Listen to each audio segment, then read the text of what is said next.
Assalamualaikum. Welcome in your new class.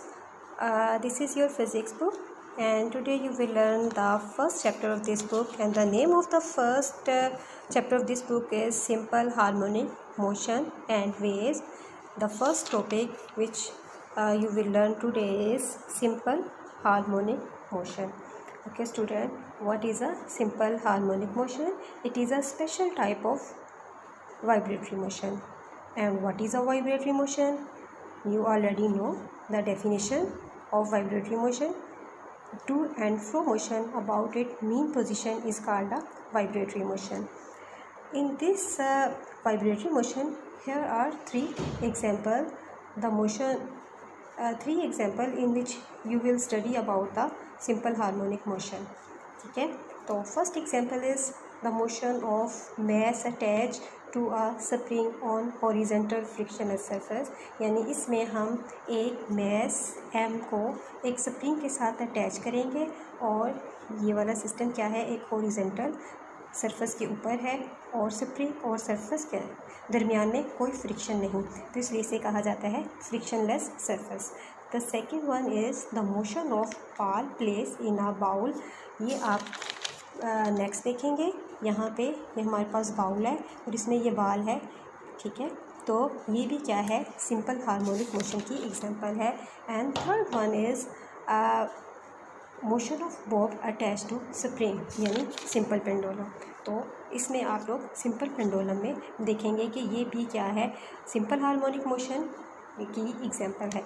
इन तीनों में हमने क्या करना है, सिंपल हार्मोनिक मोशन को स्टडी करना है. These are the example of simple harmonic motion. तो अभी आपने क्या देखा कि सिंपल हार्मोनिक मोशन क्या है, एक स्पेशल टाइप है वाइब्रेटरी मोशन की, और उसकी ये तीन एग्जाम्पल को हम वन बाय वन स्टडी करेंगे. अब स्टडी क्या करना है, इसमें हमने ये देखना है कि ये कैसे वाइब्रेटरी मोशन है, ये तीनों एग्जाम्पल कैसे फुलफ़िल करती है वाइब्रेटरी मोशन को.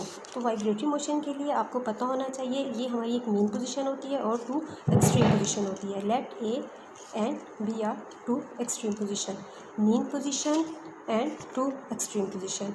तो यहाँ to and fro motion about it mean position, यानी मीन पोजीशन से बॉडी स्टार्ट करती है और मीन से एक्सट्रीम की तरफ जाती है, दोबारा एक्सट्रीम से मीन की तरफ आती है, मीन से फिर इस एक्सट्रीम की तरफ चली जाती है और दोबारा मीन की तरफ. ये हमारी एक कंप्लीट वाइब्रेशन है, ठीक है.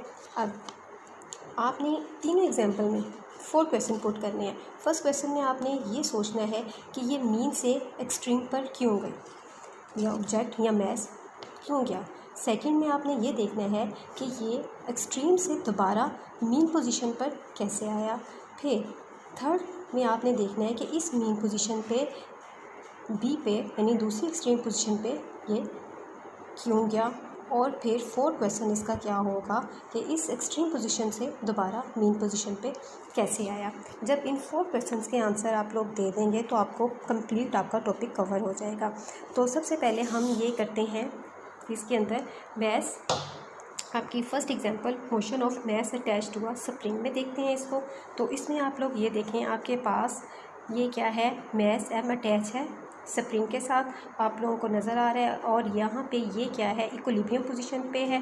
इक्विलिब्रियम पोजीशन वो पोजीशन है जिसमें इस स्प्रिंग में ना ही एक्सटेंशन है ना ही कंप्रेशन है, ठीक है, अपनी ओरिजिनल फॉर्म में है. तो इस वक्त हम कहेंगे कि ये अपनी मीन पोजीशन पे है. मीन पोजीशन यहाँ पे ओ है, ठीक है. अगर मैं यहाँ पे इस मीन पोजीशन से उसको ए पे लेकर जाना चाहूँ तो मुझे यहाँ पे फोर्स अप्लाई करनी पड़ेगी. जितनी मैं फोर्स अप्लाई करती जाऊँगी उतना यहाँ पे डिस्प्लेसमेंट कवर होता जाएगा.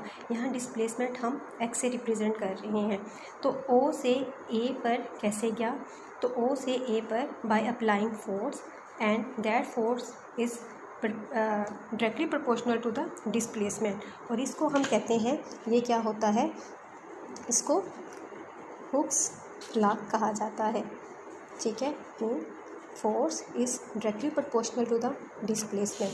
तो फर्स्ट क्वेश्चन का आंसर आपको मिल गया कि ओ से ए की तरफ ऑब्जेक्ट कैसे मूव किया, बाय अप्लाइंग हुक्स लॉ.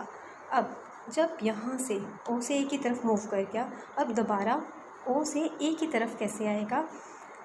आप लोगों ने देखा जब यहाँ ओ से ए की तरफ गया तो अभी इक्विलिब्रियम पोजीशन पे नहीं है, बल्कि इस स्प्रिंग में क्या एक्सटेंशन प्रोड्यूस हो गई है, जिसकी वजह से इसमें एक फोर्स स्टोर हो गई है, इस फोर्स को कहेंगे रिस्टोरिंग फोर्स, और ये स्प्रिंग दोबारा अपनी इक्विलिब्रियम फॉर्म में आना चाहेगा, जिसकी वजह से ये क्या करेगा, मीन पोजीशन की तरफ मूव करेगा। और जब ये मीन की पोजीशन की तरफ मूव करेगा तो किस वजह से करेगा, रिस्टोरिंग फोर्स की वजह से। और वो रिस्टोरिंग फोर्स कहाँ से आई, क्योंकि स्प्रिंग में एक्सटेंशन प्रोड्यूस हो गई।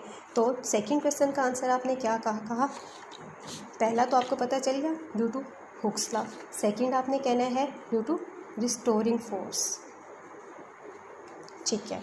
अब थर्ड पे क्या, थर्ड पे यहाँ पे जब मीन पोजीशन पे पहुँचा तो यहाँ पे ये मैस यहाँ पे या रुका नहीं, बल्कि क्या हुआ, यहाँ पे इसकी काइनेटिक एनर्जी मीन पोजीशन पे मैक्सिमम हो गई और इसके पास मैक्सिमम इनर्शिया था। इस इनर्शिया की वजह से क्या, ये यहाँ रुकेगा नहीं बल्कि बी पर मूव कर जाएगा, बी वाली साइड पर मूव कर जाएगा, जिसकी वजह से स्प्रिंग दोबारा इक्विलिब्रियम पोजीशन पे नहीं बल्कि इसमें कंप्रेशन प्रोड्यूस हो गई है, ठीक है, यानी दोबारा फोर्स इसमें रिस्टोर हो गई है, ठीक है। अब इसका मतलब है क्वेश्चन नंबर 3 का आंसर आप कहेंगे ड्यू टू इनर्शिया। अब दोबारा यहाँ से बी से यानी एक्सट्रीम पोजीशन से मीन पोजीशन की तरफ कैसे मूव करेगा, ड्यू टू रिस्टोरिंग फोर्स की वजह से, क्योंकि दोबारा ये इक्विलिब्रियम पोजीशन में आना चाहेगा स्प्रिंग, जिसकी वजह से ये दोबारा मीन पोजीशन की तरफ मूव करेगा। इसी तरह फिर हमारे 4 क्वेश्चन का आंसर क्या बना कि ड्यू टू रिस्टोरिंग फोर्स, यानी क्वेश्चन 1 का हमारे क्वेश्चन 1 का आंसर था due to Hooke's law, second का due to restoring force, third का ड्यू टू इनर्शिया एंड 4 का again due to restoring force. हम हुक्स लॉ को एक्सप्लेन करते हैं। तो हुक्स लॉ क्या है, हुक्स लॉ में force is directly proportional to the displacement है, और ये displacement act toward the mean position, जो कि नेगेटिव साइन हमें शो करवा रहा है कि ये रिस्टोरिंग फोर्स की वजह से जो डिस्प्लेसमेंट है वो डिक्रीज़ होता मीन पोजीशन पे चला जाता है, यानी ठीक है, और इसको हम नेगेटिव साइन से शो करते हैं। यहाँ पे force is directly proportional to -x, और जब हम इस प्रोपोर्शनैलिटी साइन ख़त्म करेंगे तो हमारे इक्वेशन बनाने के लिए इज इक्वल टू का साइन और k आ जाएगा। इस तरह हमारे पास equation f is equal to kx बन जाएगा। यहाँ k क्या है, k हमारा स्प्रिंग कांस्टेंट है, जिसकी डेफिनेशन करने के लिए हम थोड़ा सा इसी इक्वेशन को रीअरेंज करेंगे, ठीक है। x इधर मल्टीप्लाई हो रहा है, दूसरी साइड पे जाके क्या हो जाएगा, डिवाइड हो जाएगा। तो इसकी मदद से हम बहुत इजीली स्प्रिंग कांस्टेंट की डेफिनेशन कर सकते हैं। The ratio of force to displacement is called a spring constant. इसी तरह हम इसका यूनिट भी बता सकते हैं, as we know that the unit of force is newton and the unit of displacement is metre, so the unit of spring constant is newton per metre, ठीक है। यहाँ पे आपने स्प्रिंग कांस्टेंट की डेफिनेशन भी देख ली और उसका यूनिट भी देख लिया। स्प्रिंग कांस्टेंट किसके बारे में बताता है, हमें स्टिफनेस, किसकी, स्प्रिंग की स्टिफनेस के बारे में बताता है। अब according to Newton second law of motion, as you know that F is equal to m में, ठीक है, यहाँ पे ये नेगेटिव साइन लगा दें। तो अब इस F की वैल्यू मैं यहाँ पे पुट करने लगी हूँ, k is equal to -ma/x, ठीक है। अब यहाँ पे मुझे रिलेशन चाहिए एक्सेलरेशन और डिस्प्लेसमेंट के दरमियान, इसलिए मैं थोड़ी सी इस इक्वेशन को क्या करने लगी हूँ, रीअरेंज करने लगी हूँ। आप अपनी बुक से देखें, ठीक है, आपके पास यहाँ पे ये रिलेशन आ गया, k is equal to -ma/x। अब यहाँ पे a अपनी जगह पे रहा, x उधर जाके क्या हो जाएगा, मल्टीप्लाई, और m उधर जाके क्या हो जाएगा, डिवाइड हो जाएगा। तो आपके पास न्यू रिलेशन क्या बनेगा, a is equal to -k/mx। अब यहाँ पे k भी कांस्टेंट है और m भी कांस्टेंट है, यहाँ ये k स्प्रिंग कांस्टेंट है और m मैस जो हमने दिया है वो कांस्टेंट है, ठीक है। अब इन दोनों कांस्टेंट को और इज इक्वल टू के साइन को हम चेंज कर देंगे इस प्रोपोर्शनल के साइन के अंदर, तो हमारे पास ये रिलेशन बन जाएगा a is directly proportional to -x, ठीक है।